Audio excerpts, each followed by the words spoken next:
Selamat siang Mbak Esti. Terima kasih sudah datang di CSWS. Terima kasih. Kita akan ngobrol seputar keilmuan ya. Dan ada visi ini untuk memperbaiki stigma tentang ilmu politik. Thank you sebelumnya. Tapi sebelumnya ini saya berhadapan dengan orang muda yang hebat. Terima kasih Mbak. Seorang leader dari sebuah komunitas yang ingin konsisten di penelitian. Ini bidang keilmuannya luar biasa sekali. Surabaya Youth Political and Economic Research. Oke, good. Tapi Hanif, sebelum kamu memilih untuk berkesibukan di kehidupan kamu yang sekarang ini, kamu dulu SMA-nya ambil jurusan apa sih?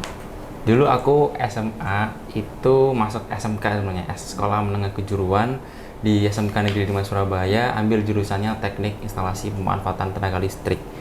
Singkatnya kalau misal orang-orang umum taunya itu teknik elektro gitu. Oke. Kenapa memilih SMK? Singkat cerita, dulu waktu masuk perpindahan transisi dari SMP ke SMA, aku bingung.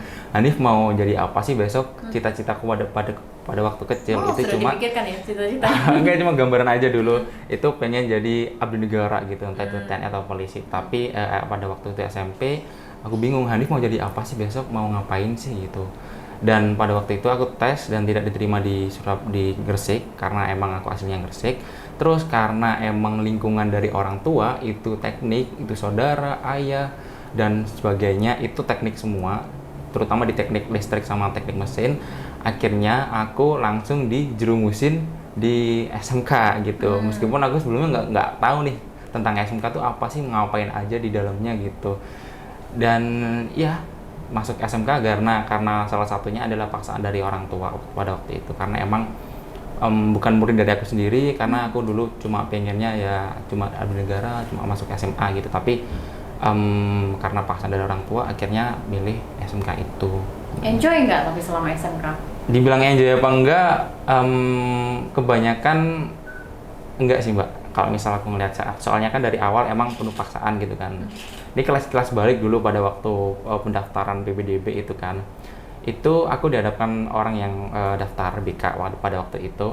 Terus beliau nanyain ke aku, ini anaknya mau jurusan apa gitu. Tapi dengan keras ayahku langsung bilang elektro sama mesin.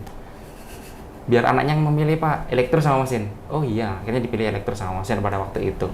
Dan alhamdulillah karena memang danemnya itu mencukupi, tetapi karena dulu kan masih ikut ranahnya Pemkot ya Mbak, pemerintah kota, jadi di luar Surabaya itu masih 1% yang bisa masuk ke Surabaya di jurusannya. Nah di elektro sendiri itu kan ada kota kurang lebih 96 ya, yang diterima dari luar kota itu cuma 2 orang aja. 2 orang dan satunya itu anak Sidoarjo yang danemnya paling tinggi, kurang lebih 36 dia, dan aku 32, itu nomor 2. Tapi alhamdulillah pada waktu sampai terakhir PPDB itu namaku masih ada di situ, jadi aku masuk. Dan semester 1, semester 2 ya basic-basicnya aja kali ya di elektro itu gimana sih gitu, praktek-prakteknya biasa. Terus aku juga ikut di OSIS, Paskibra, terus habis itu pramuka di situ. Dibilang enjoy apa enggak, aku masuk ke semester 3 itu kayak banyak banget tugas. Hampir setiap minggunya itu aku gambar teknik kalau misal di SMK dan di jurusan-jurusan teknik. Itu hampir 10 gambar tiap minggunya. Sedangkan aku harus balance dengan organisasi kayak OSIS, habis itu pramuka dan paskibra gitu di dalamnya. Dan mulai dari situ nilaiku agak turun dari situ. Tapi anehnya Mbak, selama aku sekolah dari SD SMP, aku cuma dapat ranking di SMK ini. Jadi aku kaget di situnya, karena mungkin di SMK itu yang paling diprioritasin bukan nilai, tetapi attitude-nya gitu. Jadi aku menjual attitude tuh di situ. Aku membranding Hanif ya dekat sama guru, membantu guru. Mungkin aku rankingnya gara-gara itu, nilai bagusnya gara-gara itu. Bahkan teman-temanku yang lain itu yang dia pintar matematika, pintar mata pelajaran, tapi dia tidak masuk di ranking. Mungkin kan salah satu faktornya kalau misal di SMK itu adalah di attitude tadi yang diprioritaskan. Ada Gitu. kompetisi nggak dulu waktu?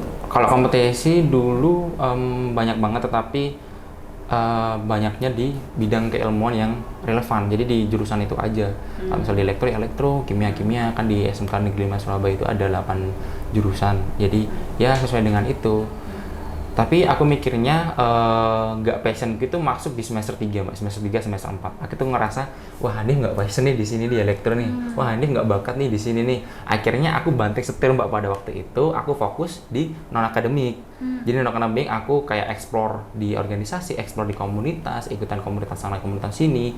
Habis itu ikut Paskibra Pramuka, aktif di sana. Meskipun pada waktu itu statusku dengan jarak rumah yang terjauh. Karena emang aku PP tiap harinya pulang pergi dari Gresik ke Surabaya itu berangkat jam 5, pulangnya jam 9 malam, bahkan pernah jam 12 kayak cuma buat aku banyakin pengalaman di organisasi aja di komunitas gitu. Aku selalu iri kepada teman-teman yang rumahnya Surabaya tetapi dia nggak aktif gitu loh. Kayak sayang banget masa mudanya nggak dibuat kayak hal-hal yang produktif gitu. Tapi emang kita nggak bisa menuntut seorang gitu.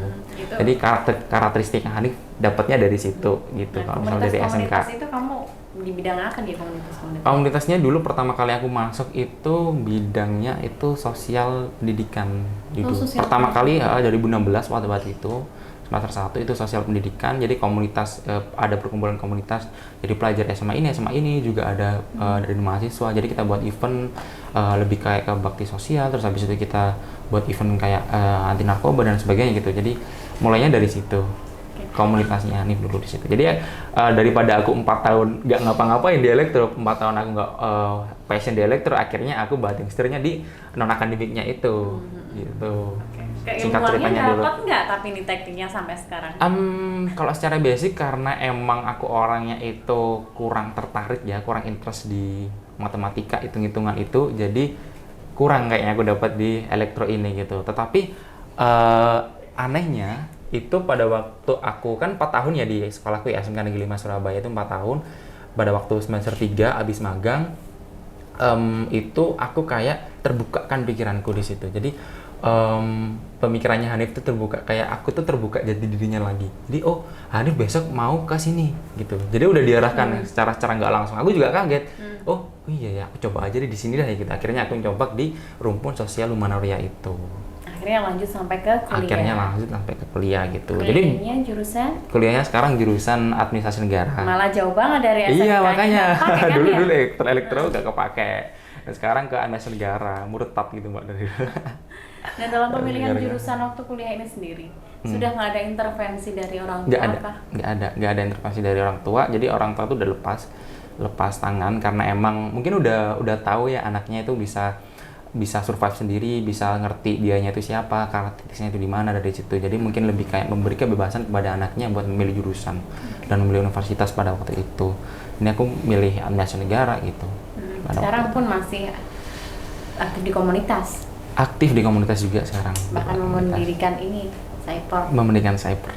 Cuman kenapa akhirnya kamu memilih research?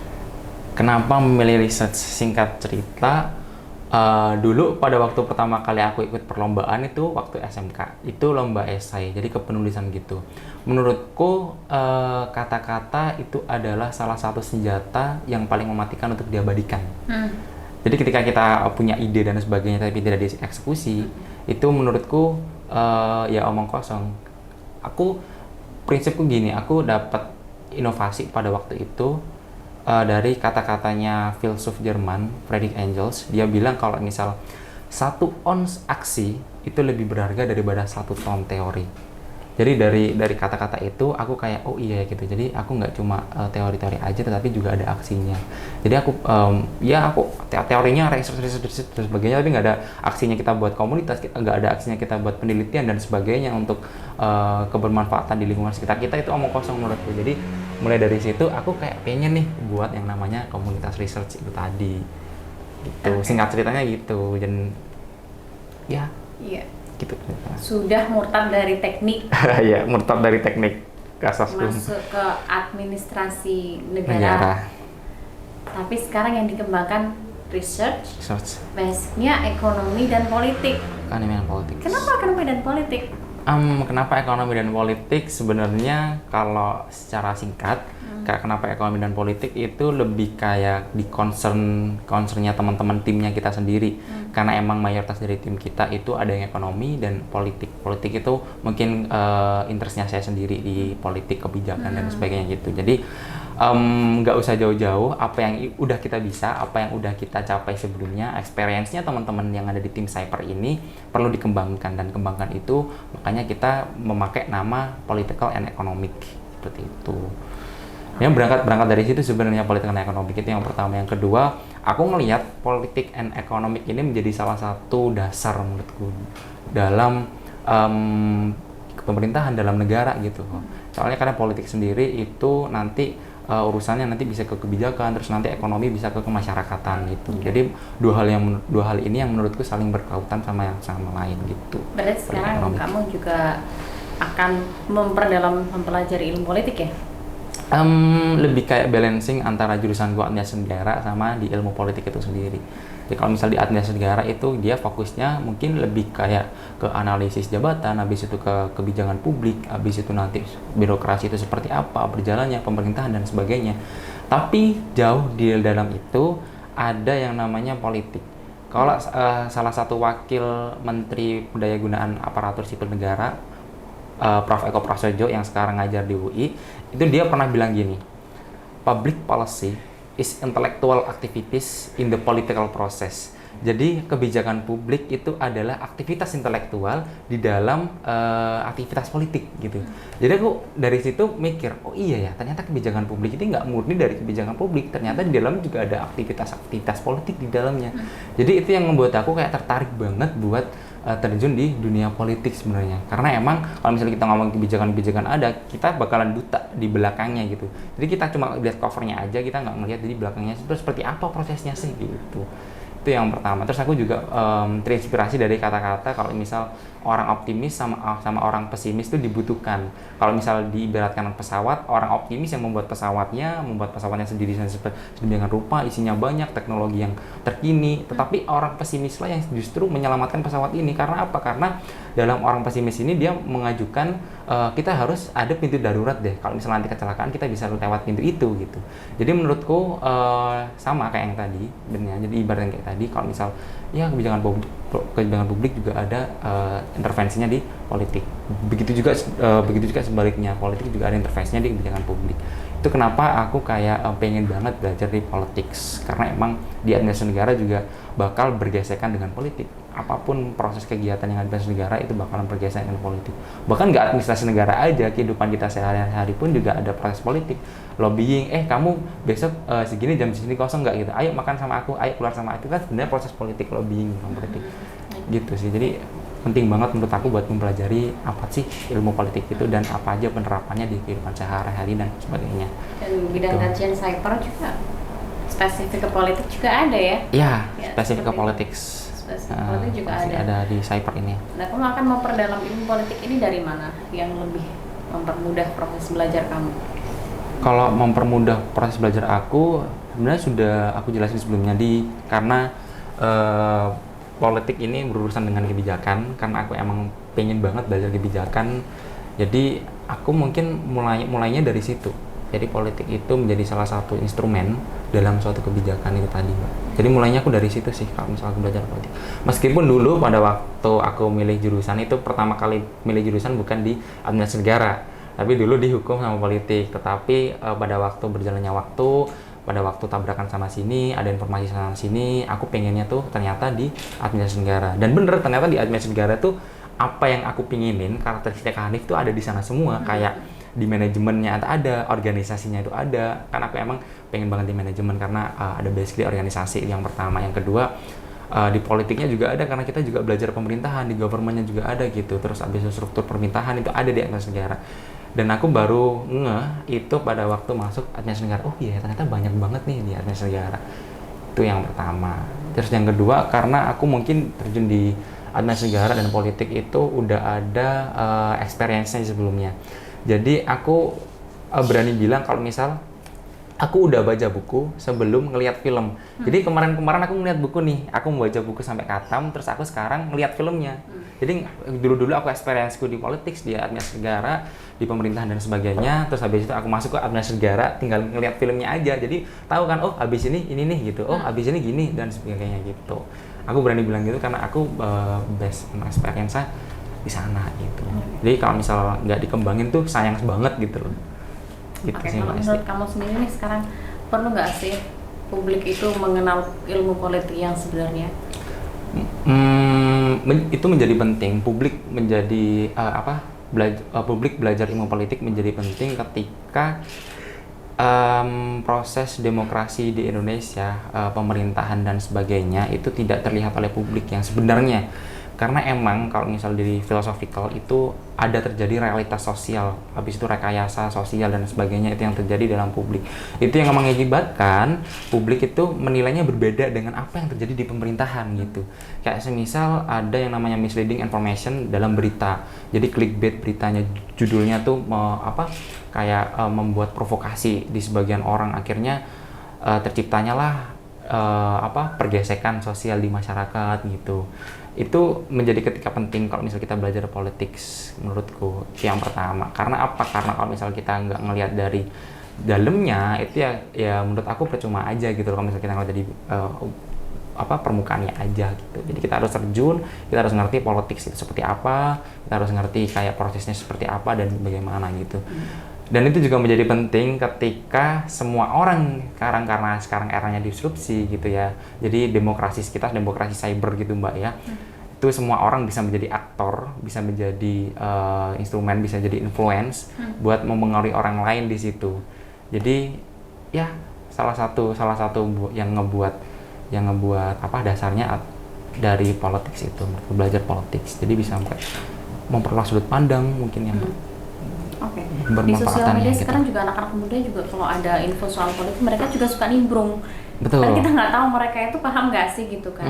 Yang kadang ada berantem di situ, ada polarisasi ya, gitu polarisasi. kan. Terus menurut Hanif sendiri, ini platform media terbaik dan cara terbaik untuk memperkenalkan ilmu politik ke mereka itu apa? Supaya ya nggak parah-parah banget lah ya akhirnya kondisi kita karena terpolarisasi karena media. Di fokusnya ke anak muda ini ya.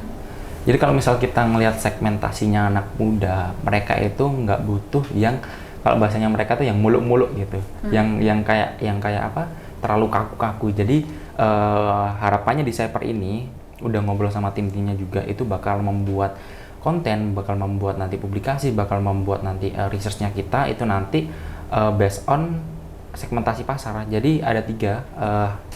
Yang pertama tuh high, medium, sama low. Jadi nanti di ketiga ini kita bagikan juga ada yang namanya segmentasi pasarnya anak muda. Jadi anak muda itu karakternya seperti apa, nanti mereka pinginnya itu seperti apa, dari kita bungkus di situ. Nah, yang menjadi PR adalah ketika research yang udah kita lakukan atau pengetahuan yang punya kita itu pengen disampaikan ke masyarakat luas, terutama anak-anak muda, yaitu PR-nya adalah gimana cara kita mengemasnya agar mereka tertarik di politik, agar mereka tertarik di ekonomi, agar mereka kayak mengetahui gimana prosesnya politik seperti apa, prosesnya ekonomi seperti apa. Jadi nggak cuma mengawang-awang aja, tetapi juga kita memberikan pengetahuan kepada mereka, memberikan informasi dan wawasan terhadap oh ternyata politik seperti ini gitu. Salah satu outputnya itu kita bisa membuat kayak yang sekarang kan sudah viral kayak TikTok, habis itu Instagram Reels, konten-konten seperti itu, video-video itu. Jadi kita mungkin lebih bisa untuk mengemasnya seperti yang video-video seperti itu gitu. Dan kita juga harapannya bisa membuat meme tentang politik. Jadi kita memes itu bentuk kritik sosial kita terhadap pemerintah yang mungkin ada salah satu kesalahan di dalamnya. Jadi kita mau perbaiki mereka gitu. Kamu kan udah cukup banyak lah mempelajari ilmu politik ya dan tertarik juga. Nah, menurut kamu keunggulan dari ilmu politik dibandingkan ilmu-ilmu yang lain itu apa? Kalau menurut aku keunggulan dari ilmu politik itu sendiri di kehidupan sehari-hari yang aku jalani selama ini, yang berhubungan dengan aku, keseharian aku, itu yang pertama mungkin analisisnya, yang kedua mungkin bagaimana cara kita persuasif dalam komunikasi. Itu kan salah satunya juga didapatkan di ilmu politik itu ya, persuasif. Habis itu yang nggak kalah pentingnya itu negosiasi dan lobbying. Jadi ini yang aku pakai selama ini, negosiasi sama lobbying. Ketika kita berkomunikasi dengan seseorang, entah itu perorangan atau massa, negosiasi ini menjadi penting. Karena apa? Karena kepentinganku dengan kepentingannya mereka atau kepentingannya dia itu tidak sama. Tetapi gimana caranya ilmu politik mengemas itu, jadi membuat untuk keputusan yang win-win solution. Itu yang aku rasain kalau misal aku ngelihat ilmu politik keunggulannya di mana. Itu yang pertama itu. Keunggulannya kedua mungkin semua orang itu nggak ngelihat ya, nggak merasakan bahwa ilmu politik itu ada di kehidupan kita sehari-hari yang udah aku sebutin sebelumnya gitu loh. Kita berkomunikasi, kita persuasi kepada mereka, caranya kita mempengaruhi massa itu kan juga salah satu ilmu politik. Dasar-dasar ilmu politik dan penerapannya, kalau menurut aku di situ sih kalau secara basicnya ya itu. Kalau secara rumitnya kita belajar tentang negara, bagaimana caranya negara itu berkompromi satu sama lain, kepentingan ini disatukan kepentingan ini, itu kalau secara expertnya gitu, secara tingginya. Kamu sudah tahu keunggulan ilmu politik seperti itu kalau menurut kamu, dan kamu sudah banyak berteman juga, berrelasi, peer groupmu juga banyak dari alumni ilmu politik dan teman-teman ilmu politik juga. Menurut kamu fair nggak dengan mengetahui kompetensi dari mereka yang murni sudah mengambil program studi ilmu politik, tapi pada akhirnya lulusannya itu lapangan kerja mereka tuh sedikit banget loh di bidang pemerintahan dan swasta gitu. Jadi seolah-olah kita dalam stigma bisa apa sih gitu loh. Sepakat nggak sih kamu kalau anak politik di lahan pekerjaannya juga sangat dibatasi sekali, diragukan gitu? Kalau aku ngelihatnya gini Mbak Esti, karena dari prospek ilmu politik juga itu mungkin bisa diketahui secara luas di media sosial karena ini itu yang mungkin yang menjadikan mereka kayak gentar untuk masuk ilmu politik gitu ya. Itu yang pertama. Kalau misalnya aku ngelihat dari teman-teman dan sebagainya, ngapain sih lu masuk ilmu politik, ngapain sih gini, ngapain sih belajar politik itu kotor, politik itu gini dan sebagainya, kamu nggak masuk ilmu politik. Itu yang dikatakan teman-teman aku dan dikatakan ayah-ayahnya teman aku kalau misal dia masuk ke politik, kenapa sih kamu suka politik dan sebagainya gitu. Tapi aku mencoba untuk memberi pemahaman kepada mereka, aku mencoba untuk kayak memberi spekulasi opiniku pribadi terhadap ilmu politik itu sendiri. Salah satunya adalah kalau misal kita nggak belajar ilmu politik, kalau misal kita nggak belajar pemerintahan dan sebagainya tentang negara, kita nggak bakal tahu prosesnya negara itu seperti apa, kita nggak bakal tahu politik itu bakal seberapa besar pengaruhnya terhadap negara gitu. Itu yang aku coba untuk mengasihkan wawasan kepada mereka, ternyata politik seperti ini. Dan itu nggak fair ketika prospeknya itu sedikit, karena mungkin di pemerintahan sendiri itu mungkin sudah luas ya ininya, selektivitasnya ya antara jurusan satu dengan jurusan lain, meskipun mereka nggak dibekali dengan dasar-dasar pemerintahan atau dasar-dasar politik. Jadi kalau menurut aku itu menjadi fair ketika mereka harus belajar dulu ilmu politik sebelum masuk ke pemerintahan gitu. Jadi harus mengerti dinamika sosial yang ada di pemerintahan itu seperti apa, dinamikanya politik di pemerintahan itu seperti apa. Itu menurutku menjadi penting di situ. Dan ya nggak fair aja sih ketika dia kayak belajar politik dan sebagainya, tetapi pada waktu lulus itu nggak relevan dengan apa yang dia pelajari selama ini gitu. Jadi menjadi sayang banget karena emang di ilmu politik sendiri kan nggak bisa dipelajari oleh jurusan-jurusan lain gitu loh. Jadi itu yang menjadi sayang banget ketika teman-teman dari ilmu politik itu nggak relate kerjaannya dengan apa yang mereka pelajari pada waktu kuliah dulu gitu. Dan mungkin butuh yang namanya terobosan, butuh yang namanya wadah baru untuk anak-anak yang bergelut gitu ya di bidang politik, di bidang kebijakan, di bidang dan sebagainya, itu untuk berkolaborasi bareng, untuk bersatu bareng, untuk mewujudkan apa yang diinginkan anak-anak muda. Kalau misal kita ngeliat sekarang, anak-anak muda itu menjadi kayak salah satu gebrakan gitu buat masyarakat gitu. Kalau menurut aku itu. Banyak tahu tentang ilmu politik, komentarnya juga luar biasa. S2-nya mau nggak ilmu politik? S2-nya mau nggak ilmu politik? Itu masih jauh banget, masih 3 tahun lagi, tapi insya Allah mau. Oke. Terakhir Hanif, tolong berikan himbauan kepada publik terkait stigma terhadap ilmu politik.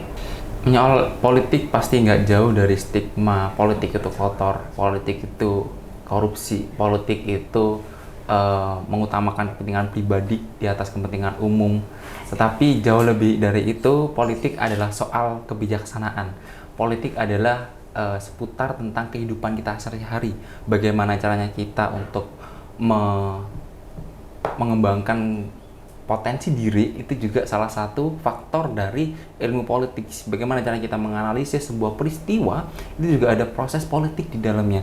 Bagaimana caranya kita untuk bernegosiasi kepada orang lain, berkomunikasi kepada orang lain, itu adalah part of politics menurut aku. Jadi buat masyarakat dan umum itu harus lebih jeli untuk mengkonsumsi politik itu seperti apa. Jadi nggak hanya mempelajari ilmu politik di permukaannya aja. Kalau misal politik itu kotor, politik itu tentang korupsi, kepentingan pribadi di atas kepentingan umum, kepentingan rakyat ditindas dan sebagainya. Tetapi jauh lebih dari itu, politik adalah tentang kebijaksanaan dan part of politics keseharian di hidup kita sendiri. Terima kasih banyak Hanif yang sudah bijak.